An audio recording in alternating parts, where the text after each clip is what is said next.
Обучението, ключът към ефективното планиране на комуникационни кампании идва в един момент, в който цялата среда, в която комуникираме, е доста нова и започва да се пренасища от факта, че всички хора започват да говорят.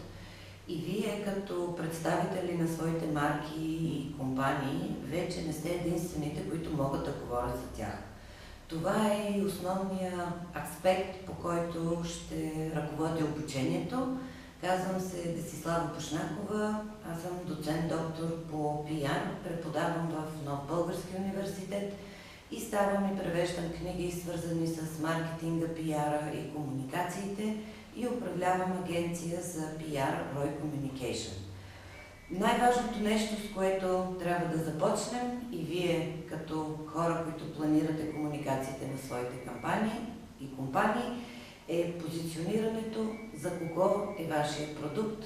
Отдавна вече няма продукти, които са за всички, и е важно да намерим нашите потребители, тези, които биха приели при сърце каузата на продукта, неговите предимства, и бихме могли да ги превърнем от наши потребители в хора, които продават на другите нашия продукт, защото те са доволни от него.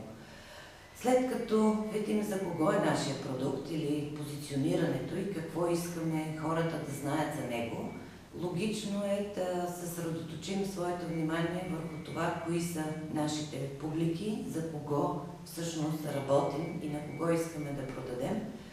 Лично аз в целия си опит, вече повече от 15 години, започвам с това за кого не е продукта, за който работя, за да може да останат тези хора, които наистина биха имали нужда от продукта и от услугата, която предлагаме.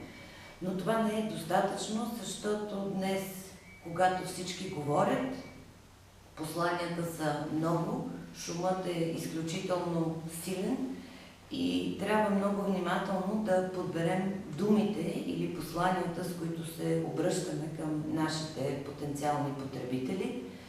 Затова ще отделим време на това как да формираме нашите послания, какви думи да изберем, кога и как да ги кажем, за да можем да стигнем до следващата крачка в нашето обучение или как да организираме кампании за публичност на нашите продукти, така че хората, които са ни важни, да чуят това, което искаме да чуем, да чуят и то да бъде важно за тях. И накрая ще завършим с това, което днес много хора и компании се опитват да правят – ефективни промоции. Защо промоциите са толкова важни днес? Защото те позволяват на хората, без да инвестират време и пари, да могат да тестват вашия продукт или услуга в удобно за тях време и по удобен за тях начин, така че да се уверят, че всичко, което сте им казали, е вярно, и да отидат утре, в други ден или когато изпитат нужда, да закупят вашия продукт или услуга и след това да споделят с всички свои познати и приятели удовлетворението от ползването на вашия продукт или услуга. Ако искате да промените начина, по който организирате своите комуникационни кампании и те да бъдат с една идея по-ефективни и по-ползотворни и за вас, и за вашите потребители, обучението, ключът към ефективното планиране на комуникационни кампании е за вас. Очакваме!